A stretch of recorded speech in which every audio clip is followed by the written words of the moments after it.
Marcus is 38 years old, sitting in a luxury beach resort in Thailand with exactly $1.8 million in his bank account. He has no boss, no alarm clock, and zero debt. But as he stares at the perfect turquoise water, a cold panic spikes in his chest. He has won the game of life, yet he has never felt more empty. Why would a man who has everything suddenly feel like he is collapsing? This is the paradox of early retirement. Marcus didn't just run out of things to do, he ran out of reasons to exist. To understand how this happened, we have to look back at the 15 years prior. Marcus lived the textbook fire dream.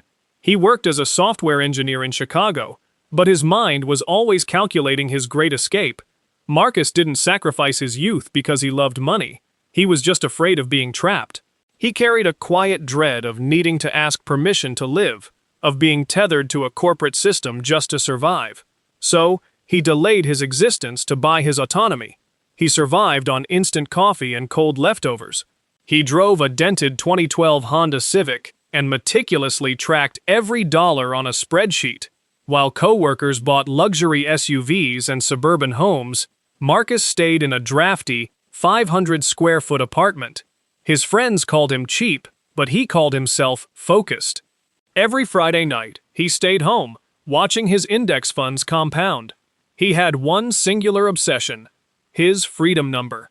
If he could hit $1.8 million, his investments would generate about $72,000 a year. He sacrificed his 20s and ignored his dating life to feed the investment beast. And then, at age 38, the market rallied. He saw the seven-figure balance, sent his resignation email, and walked out. He was finally free. The first few days of this new life were intoxicating.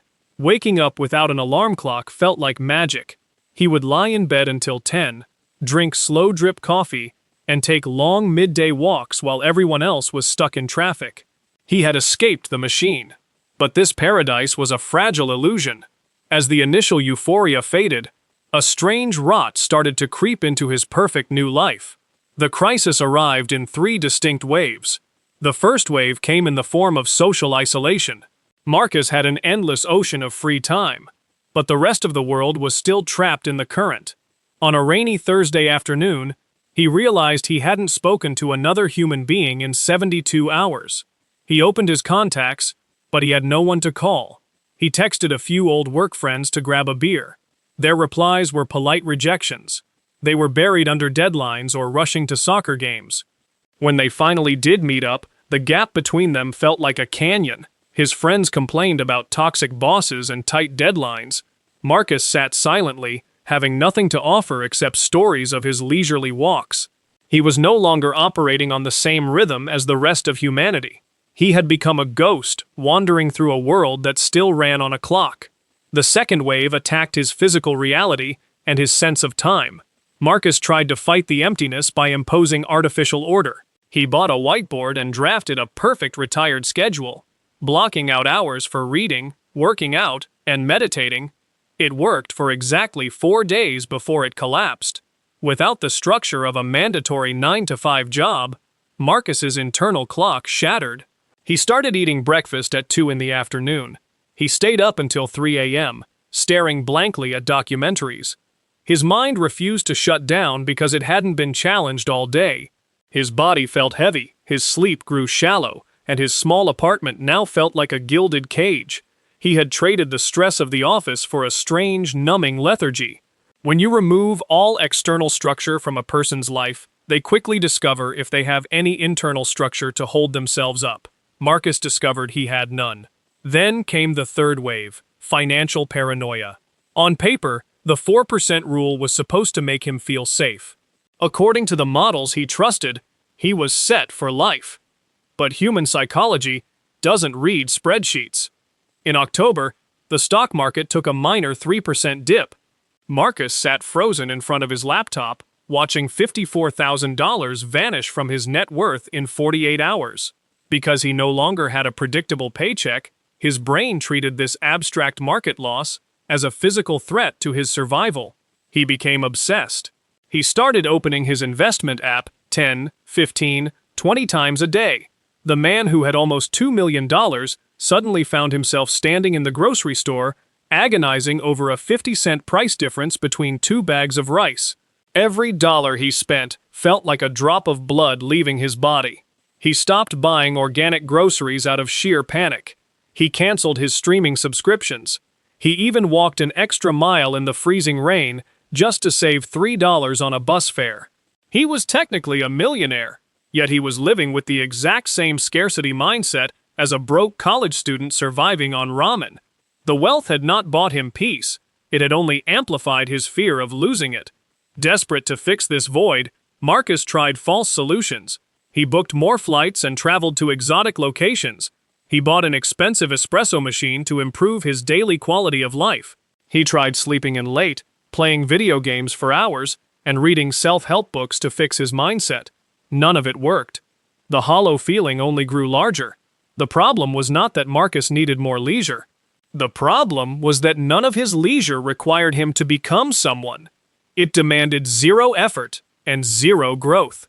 He had spent his adult life sprinting toward a finish line, only to realize that the track didn't end. It just dissolved beneath his feet. Marcus thought freedom meant removing every problem, but a mind with no resistance does not always become peaceful. Sometimes, it turns inward and starts inventing fears. This was the freedom paradox. Marcus finally understood that he didn't need a life free of friction. He needed to buy back the right to choose his own meaningful struggle. To save his sanity, Marcus ran an experiment. He installed a software blocker on his computer, locking himself out of his investment accounts so he couldn't obsess over daily fluctuations. Next, he decided to build a 12-foot wooden rowboat entirely by hand. Marcus had 0 carpentry experience. He rented a drafty, unheated workshop for $300 a month. The project was incredibly hard. He spent the first week measuring wood incorrectly, ruining expensive marine plywood, and slicing his thumb. His back ached. His hands were covered in raw blisters. He spent hours feeling stupid as he tried to solve the complex angles required to make the hull curve correctly. There were days he wanted to throw his tools across the room and walk away. He knew he had the money to buy a beautiful boat online in 5 minutes. Months later, launch day arrived. Marcus's rowboat finally sat in the water. It was far from a masterpiece. There was a noticeable wobble in the left oarlock, and the varnish was uneven. But as the boat floated, Marcus touched the rough wood and felt something he hadn't experienced in 15 years. Genuine pride. This pride had nothing to do with his net worth. Marcus realized that financial freedom is not the ability to do nothing. It is the power to fail at something difficult, on your own terms, without the fear of starving. At the beginning of his journey, Marcus sat in a luxury resort with $1.8 million, feeling completely empty. Today, he sits quietly in an imperfect, slightly wobbly wooden boat, at peace. Financial freedom was never going to be a permanent vacation. It is just a blank canvas. And a blank canvas is a terrifying thing until you pick up a brush and start to paint. When you build your path to financial independence, don't just plan for the great escape. Plan for the morning after. The goal isn't to stop working forever, it's to figure out what kind of work you are actually willing to sweat for. What would you still be willing to work hard on if nobody paid you to do it? This video is for educational purposes only and is not financial advice. Outcomes vary based on your situation.